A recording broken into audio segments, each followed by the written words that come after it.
और मैं तो आखिरी दम तक ये कह रहा हूँ कि हम मर जाएंगे, मिट जाएंगे, रसूल की शान में गुस्ताखी बर्दाश्त नहीं करेंगे, चाहे कुछ हो जाए। कुछ का मतलब कुछ हो जाए। कहता हूँ या कोई आदमी किसी को मार रहा होता है और मैं उसको बचाने पहुँचता हूँ, वो निकलता मुसलमान है तो मैं क्या करूँ? इसमें जुल्म हो मुसलमान पर आए तो मैं क्या करूँ? मैं उसको ये बचाने, मुझे गाली बकेंगे, मेरे समाज को गाली बकेंगे आप, मेरे समाज को बुरा कहेंगे आप, मेरी मस्जिद तोड़ेंगे आप और मैं आपको वोट दूंगा? अरे वाह भाई वाह, ऐसे कैसे हो सकता है? इसी मुस्लिमीन के लोग हैं हम सबको बता देना चाहते हैं, ना हम किसी से घबराएंगे, ना हम किसी से डरेंगे। जो हमें कहना है, जो हक है, वो हम बोलते जाएंगे। जो इस्लाम का नहीं हुआ वो किसी का नहीं हो सकता।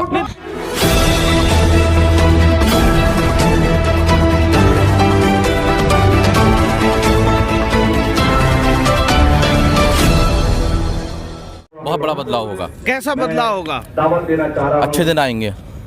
अच्छे दिन का वादा तो मोदी जी भी करते हैं। नहीं, वो उन्होंने अच्छे दिन का वादा अपने उद्योगपतियों को नहीं किया था। ये अच्छे दिन का वादा गरीबों का, वंचितों का, मजलूमों का और मुसलमानों का। नहीं, वो भी गरीबों की ही बात करते हैं। नहीं, उन्होंने कभी ये बात मुसलमानों की बात नहीं करी, वो कभी बात नहीं करते। यहाँ मुसलमान और हिंदू की बात नहीं, वो तो ये कहते हैं कि मैं जो है पूरे गरीबों को और वंचितों को राशन दे रहे हैं वो। हाँ, अभी दे रहे हैं ना, पूरे 5 साल के क्यों नहीं दिया? इलेक्शन के टाइम पे देंगे आप रिश्वत देते हैं पब्लिक को। आप क्या समझते हैं पब्लिक रिश्वत लेगी आपकी? ऐसी पब्लिक जो है थूकती है ऐसी रिश्वतों पर।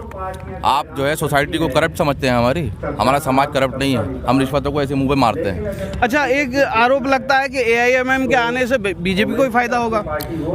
जब भी किसी पार्टी का उभार होता है, पूरे देश में आप देख लीजिए, पूरा इतिहास देख लीजिए, उसके ऊपर कोई ना कोई इल्ज़ाम लगता है। कभी को पहले कांग्रेस की बी टीम कहता था, अब वो बीजेपी बी टीम कहता है। बीजेपी कहती है कि हम समाजवादी की बी टीम है। वो ठीक है, उनको करने दीजिए। हमारा काम है मजलूमों की, वंचितों की आवाज़ को उठाना, मजबूती के साथ उठाना, आंखों में आंखें डाल के उठाना। पुलिस को धमकियां देकर।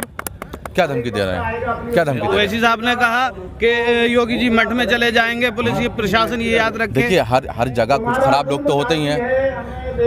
खराब लोग नहीं होते क्या? जिन पुलिस वालों ने गलत कराया उन पर कार्रवाई नहीं होगी क्या? वो कानून से ऊपर है क्या?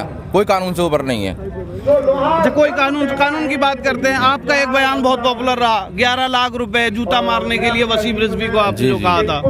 बिल्कुल देंगे।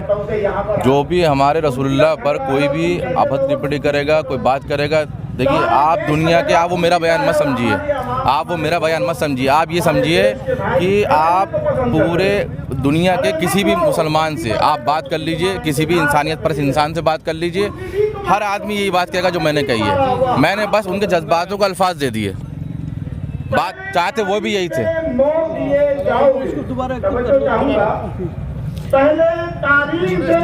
चाहते वो भी यही थे कि ऐसी बात करी जाए कि जो हमारे देश को तोड़ने की बात कर रहा है, समाज को बांटने की बात कर रहा है, वो पैगंबरों को, दूसरों के खुदाओं को बुरा कह रहा है और कोई उसको जवाब भी ना दे। ऐसा कैसे हो सकता है?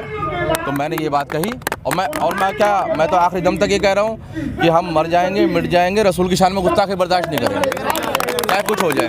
कुछ का मतलब कुछ हो जाए। कहता है इस्लाम जो है वो शांति का, अमन का मजहब है। बिल्कुल, शांति स्थापित करने के लिए कभी कभी आपको जो है वो एग्रेसिव होना पड़ता है। क्या अपराधियों को सजाएं नहीं दी जाती हैं क्या? वहाँ पे आप किसी किसान को जो है फांसी पे नहीं लटकाते हैं क्या? लेकिन वो इंसान जो होता है वो अपराधी होता है, अपराधी प्रवृत्ति का होता है। समाज में से अपराध को ख़त्म करने के लिए कभी कभी आपको बल का इस्तेमाल करना पड़ता है। तो वसीम रिजवी अगर हिंदू होना चाहते हैं, उनका हो जाए। ना वो हिंदू होंगे, ना वो मुसलमान, ना वो मुसलमान। इस्लाम का ना हुआ वो किसी का नहीं हो सकता। जो इस्लाम का नहीं हुआ वो किसी का नहीं हो सकता। नहीं, तो इस्लाम में नहीं रहे, वो हिंदू हो गए, ये संवैधानिक देश है, उससे आपको क्या तकलीफ? हमें कोई तकलीफ नहीं इस बात से। हमें तो इस बात से तकलीफ है कि आप दूसरों के खुदाओं को, दूसरों के पैगंबरों को, दूसरों के गुरुओं को आप गलत कैसे करें? हमारी परेशानी ये है। और वो आज़ाद घूम रहा है अभी तक। तो वो आज़ाद घूम रहा है, संवैधानिक देश है। आपने अब तक ऑल इंडिया मजलिस इत्तेहादुल मुस्लिमीन ने कितनी FIR दर्ज कराई, कितना प्रोटेस्ट किया उसको लेकर? बिल्कुल प्रोटेस्ट किया, हमने प्रोटेस्ट किया था। हमने 4 बार प्रोटेस्ट किया। हमने FIR की नहीं कंप्लेंट दी। बैरिस्टर असदुद्दीन ओवैसी साहब ने वहाँ पे FIR कराई बाकायदा। और जब हमने इनके ऊपर बात करी तो पुलिस हमारे घर में रात के 1:30 बजे घुस गई कि हमें समझाने के लिए, दबाव बनाने के लिए। ये मजलिस इत्तेहादुल मुस्लिमीन के लोग हैं हम सबको बता देना चाहते हैं, ना हम किसी से घबराएंगे, ना हम किसी से डरेंगे। जो हमें कहना है, जो हक है, वो हम बोलते जाएंगे। कर ली। यदि नरसिंहानंद कह रहे हैं कि बीजेपी मुस्लिमों ने हैक कर ली है। कौन मुस्लिम है उसके अंदर? बीजेपी मुसलमान नहीं, होते मुख्तार अब्बास नकवी है, शाहनवाज हुसैन है। हाँ वो कह रहे हैं कि इन्होंने दबाव बना करके मुस्लिमों ने हमारे ऊपर कितने एमपी हैं बीजेपी में मुसलमान? देखिए ये सब झूठी फर्जी बातें हैं। कितनी एमएलए बीजेपी के पास हैं, कितने एमएलए एमपी बीजेपी के पास हैं, वो बता दें। नहीं, मुख्तार अब्बास आरएसएस का प्रमुख कभी मुसलमान बना है कोई? क्या बात है, बेतुकी बातें हैं। वो आप कुछ भी कह देंगे और हम कुछ भी सुन लेंगे। नहीं, मुख्तार अब्बास नकवी आपके पड़ोस से ही हैं, रामपुर से हैं, और वो भी बीजेपी में है। शाहनवाज हुसैन भी बीजेपी में है। ना तो रहे। आप क्यों कहते हैं कि बीजेपी में मुसलमान नहीं है? नहीं भाई, आप मुझे गाली बकेंगे, मेरे समाज को गाली बकेंगे, आप मेरे समाज को बुरा कहेंगे, आप मेरी मस्जिद तोड़ेंगे आप, और मैं आपको वोट दूंगा? अरे वाह भाई वाह, ऐसे कैसे हो सकता है? आपके लीडर पर इल्जाम लगा रहे हैं बीजेपी के विधायक क्या हसन ओवैसी की सोच जिन्नावादी सोच है। कौन सी सोच जिन्नावादी है? जिन्ना के पैगाम को तो हम लोगों ने ठुकराया है, तभी तो हम यहाँ पर हैं। हमारे पास तो चॉइस थी कहीं जाने की, हम नहीं गए क्योंकि हमारा वतन अजीज़ है। यहाँ हमारे बुजुर्गों की कब्रें हैं, यहाँ हमारे बुजुर्गों के मज़ार हैं, यहाँ पे हमारे बुजुर्गों के महल हैं, यहाँ हमारी इमारतें हैं, यहाँ हमारे घर हैं। औरंगजेब की औलाद है ये। अगर औरंगजेब की औलाद है तो शिवाजी की भी। तो औरंगजेब कहाँ पैदा हुए थे? उन जाहिलों से आप ये पूछिए, औरंगजेब कहाँ पैदा हुए थे? किसी भी देश का नागरिक बनने के लिए क्या चाहिए? आपको वहाँ पे जन्म लेना पड़ेगा। औरंगजेब कहाँ पैदा हुए थे और उसकी माँ का नाम क्या था, यही पता कर लिया। मैंने औरंगजेब की औलाद है, और औरंगजेब की औलाद आ सकती है तो उनको जवाब देने के लिए योगी और मोदी भी हैं। हाँ तो ठीक है, आप दीजिए जवाब, आप जवाब देके देख लीजिए आपके जवाब देने से हो क्या रहा है। आप सिवाय तनाव पैदा करने के, समाज में आग लगाने कुछ करा है आज तक? अच्छा, एक और आरोप लगता है, जैसे कि समाजवादी पार्टी के अक्सर नेता आरोप लगाते हैं कि असदुद्दीन ओवैसी जो है वो बीजेपी से डील करके उत्तर प्रदेश चुनाव में कूदे हैं भाजपा की सरकार दोबारा बनवाने के लिए। क्या कहेंगे? तो 2014 में किससे डील करके आए थे? कौन? आपको ये बताना पड़ेगा। 2014 में समाजवादी तो जीती नहीं, ना बीएसपी जीती, ना कांग्रेस जीती, तो किसने बीजेपी से डील करी थी वो बताए। 2017 में किसने डील करी वो बताए। 2019 में किसने डील करी वो बताए। नहीं, वो तो 2012 में समाजवादी की सरकार थी, एंटी इनकम्बेंसी फैक्टर था। 14 में भी था, 17 में भी था, 19 में भी सरकार थी उनकी, 19 में भी था। ये मिल के भी बीजेपी को नहीं हरा सकते। मिल के भी कांग्रेस ने समाजवादी के साथ करा, हार गए। बीएसपी ने सपा के साथ करा, हार गए। अखिलेश यादव समाजवादी के सबसे ऐसे नेता हैं जो सबसे कमज़ोर हैं, जो लगातार चुनाव हार रहे हैं। इतनी कम सीटें समाजवादी को कभी नहीं आई।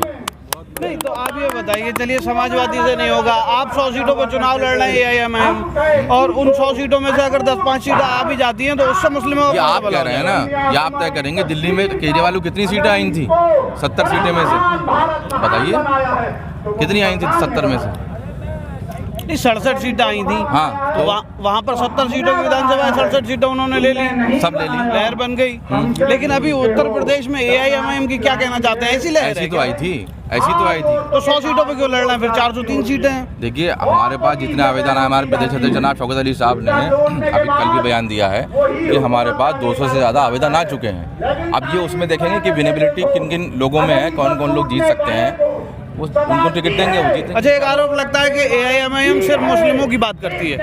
नहीं, हम मजलूमों की बात कर रहे हैं, वंचितों की बात कर रहे हैं। अब मैं सड़क से जा रहा हूँ और एक्सीडेंट हो जाता है और मैं उसकी मदद करने पहुँचता हूँ, या कोई आदमी किसी को मार रहा होता है और मैं उसको बचाने पहुँचता हूँ, वो निकलता मुसलमान है, तो मैं क्या करूँ? इसमें जुल्म हो मुसलमान पर आए तो मैं क्या करूँ? मैं उसको बचाने की नहीं इस वजह से छोड़ गया हूँ क्योंकि वो मुसलमान था। मैं तो ये बचाने की नहीं गया था कि कोई जालिम एक मजलूम को मार रहा था और मैं उसको बचाने की नहीं पहुँचा तो वो मुसलमान निकलता है। बस इतनी सी बात।